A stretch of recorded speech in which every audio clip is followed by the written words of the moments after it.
So I hear this all the time from major podcasters and marketers in the industry on how important it is to have an email list. And so I've been on this journey to try and figure out how I can add an email list to my business and how it applies. So I am so excited to be talking to Catalina today and asking her all the questions about emails because she is a pro in this. Catalina is the owner of Modern Photobooth, Modern Activations, and Photobooth Mastery. Thank you so much for being here, Kat. I'm always happy to be here. Thank you. All right, so let's talk about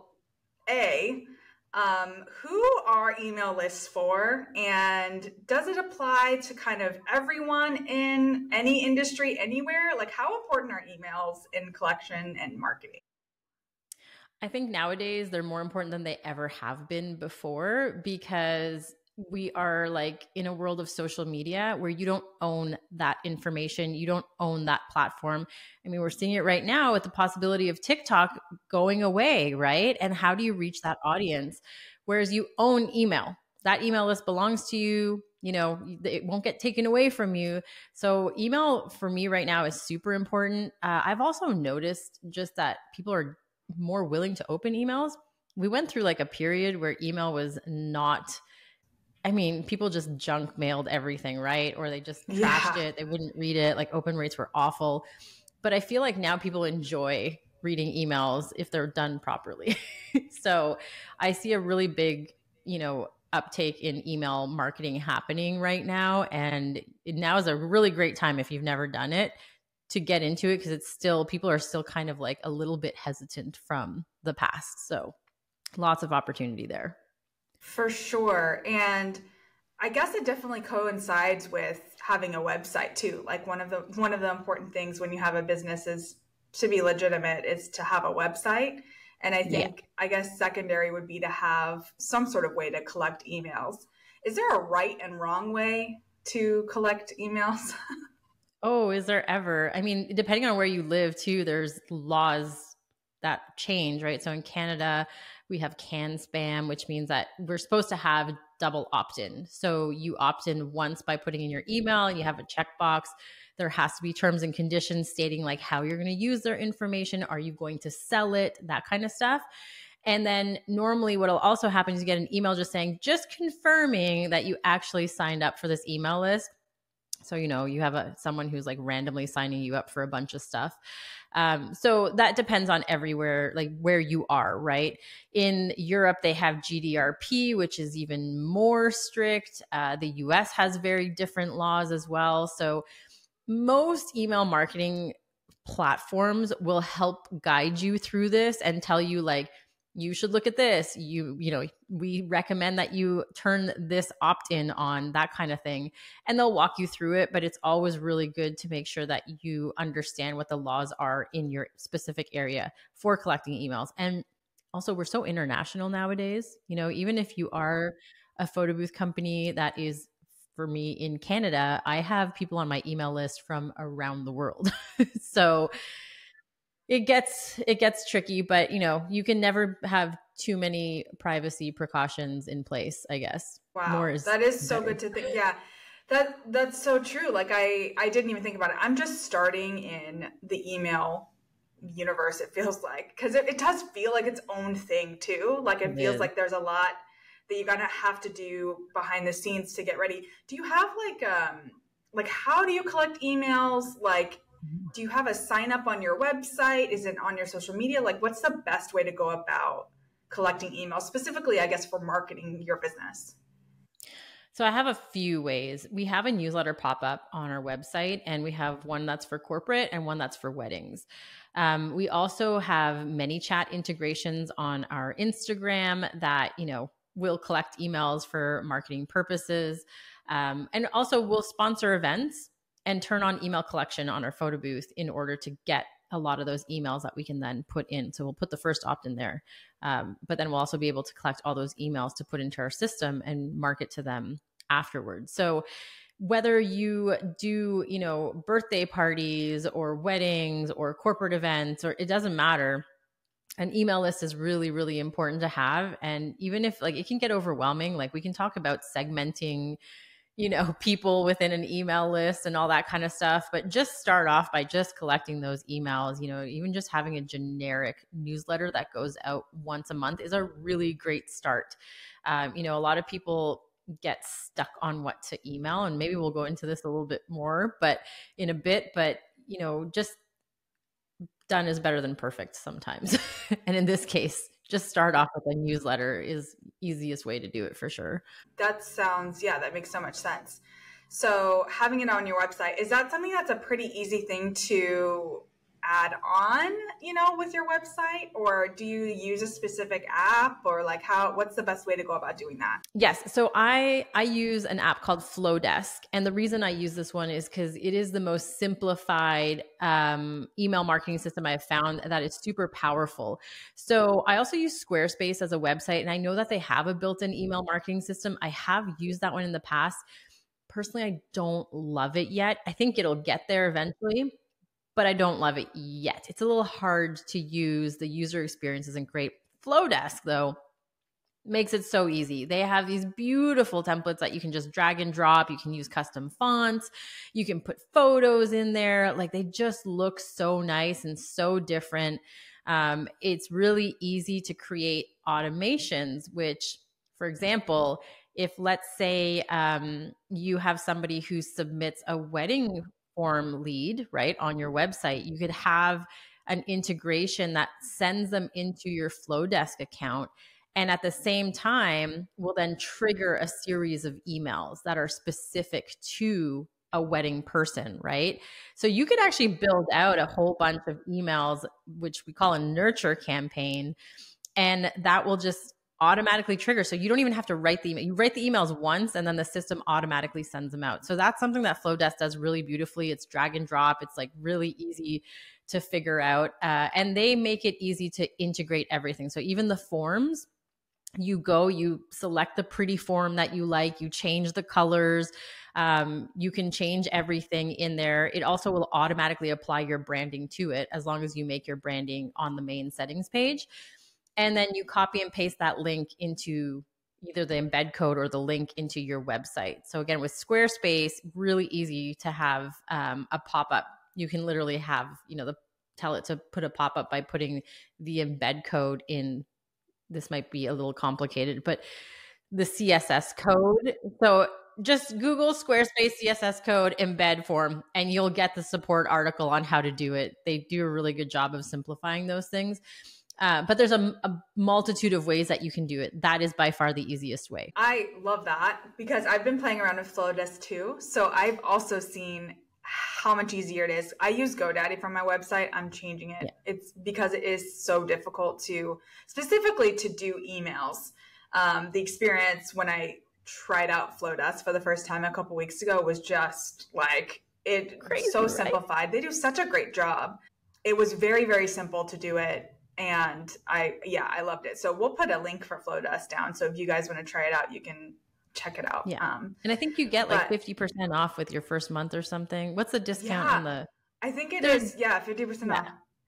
So it's really so great. Good. It's worth trying. Like even if you just want to poke around, it's so amazing. And you can save your favorite ones as a template too.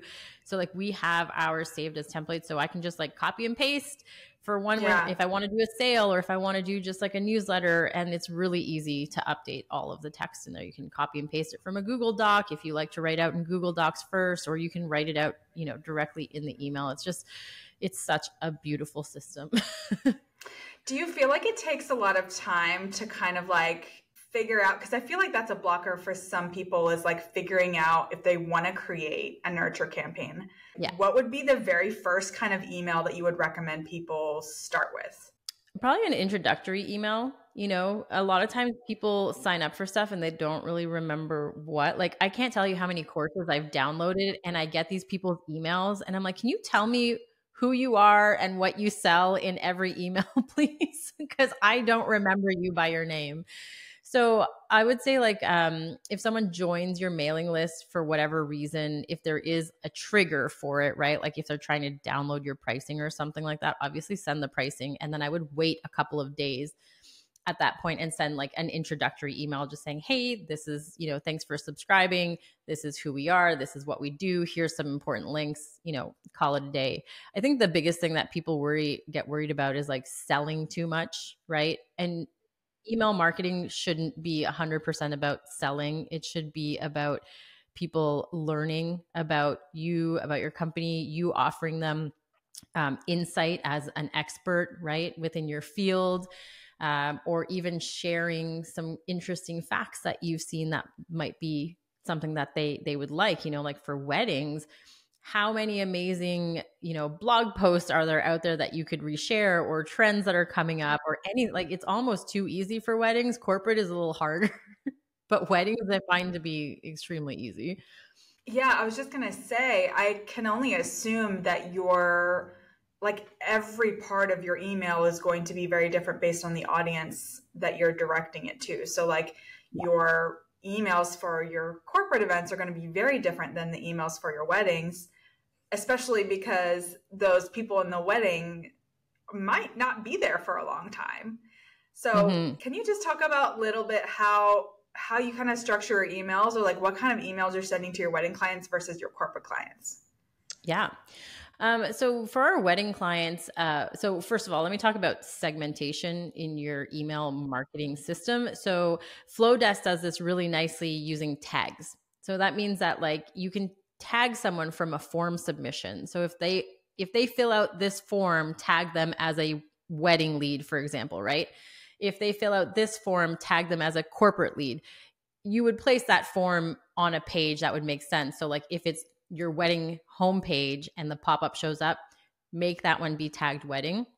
If it's if you have a landing page that's for like charity events or something, that one you could essentially tag it as charity event or charity client, right? Charity event client, something like that. And what that lets you do is really segment who you're sending certain emails to. So for weddings, for example, I like to tag them with the year as well, because some emails will actually allow you. Yeah, some emails will be broad enough that you can send them to everyone. And it's okay to send people emails who have already gotten married, because guess what? They have friends, they have birthdays, they have other, milestone events. And so you can send out emails that are either very wedding related. Maybe you only send those to people who are like wedding lead 2025 or something like that, or 2024. I guess we're still in 2024. But if you were, doing something like a sale, for example, I would send that to my entire wedding list. And then that way everyone's getting to see it, because maybe they'll be like, oh, so-and-so is getting married. These people are having a sale. We love them. They forward the email, right? So yeah, don't be scared of selling on email, but definitely do like half and half. So something like, let's say 2024 trends. And then I would say something like, what to do or not to do for your wedding. It doesn't even have to be Photobooth related, right? It can just be anything that helps them throughout their wedding or anything like that. Tips and tricks to make your day, easier or something like that. And then go into like, if you do have a sale planned, you can have like, hey, we have a Memorial Day sale coming up. It's from this date to this date. What I will say with sales, a lot of people will send one email and one email only, and then be like, I didn't get any sales, or maybe they get one. The trick to sales with emails is that you send one on the day you launch, you send one or two in between, depending on how long your sale is. You send one the morning of, and then you send one an hour before it expires. And that one that you send an hour before it expires is the one that will convert the most leads. Because at that point, people are like, oh my God, I'm going to miss out on this. Every time I send one of those out, the next morning I wake up and they're like, oh no, I missed it. I'm like, how did you miss it? I sent you 4 emails. And then I honor it, but whatever. Yeah. That is so good. You just gave out a layout of exactly when this is amazing. Okay, so that's for wedding. Those are great tips for weddings. Now, what about corporate? How is that different? Because I would imagine that they would kind of stay in your pipeline or in your like list for a while. Yeah. So with corporate, we're generally working with corporate planners or agencies. So like their clients are constantly coming to them, right? In that case, we usually generally tend to send things that are pertaining to the season. So Charity season is usually January, February for us. So we will do a lot of email marketing about like the best types of, we call them activations that you would do for a charity event. Let's say, then we come into like springtime. That's when people start to, realize that they can leave their house again. They want to go out and do stuff. There's a lot of pop-ups that happen, a lot of brand experiences. So we might send out an email talking about that. One of the things that we actually start marketing really early that usually surprises people is that we send out our first holiday season email in August. And we usually do a pre-sale. Yeah. So we like to send this out to all of our past clients. We send out an email reminding them to book their holiday party, and we do give them an incentive to book early. Usually it's like a free upgrade of some sort that costs us very little but has a lot of perceived value to them. And that helps us secure some of these bookings ahead of time, because the trend in the past 2 years has been super last minute and it's killing us. So we're trying to mitigate that. That's so smart. I would have thought maybe October, but you're right. Like capturing in August, because they're probably not even thinking about it yet, or maybe they are. So most corporations start thinking about their holiday part. They start thinking about it in August. They start planning it in September. Interesting. But we already have bookings for November, December 2024, like on the books that we got in the beginning of the year and in the springtime. So now I'm people seeing that. Sorry? Is that from people who are like, oh my gosh, I have to book them before they like book out? Like, yeah. So some people who missed out, we did book out of dates because they came to us too last minute and we just couldn't accommodate. We had the booth. We didn't have the people power, right, at that point to do it. And so those people will come to us a bit earlier, or they just like to secure it, usually because they know that vendors tend to increase their prices. So the really savvy ones will book right after the event. We have this one lady that emails us the day after her holiday party, gives us the date for the next year, and asks for the contract. That's so smart.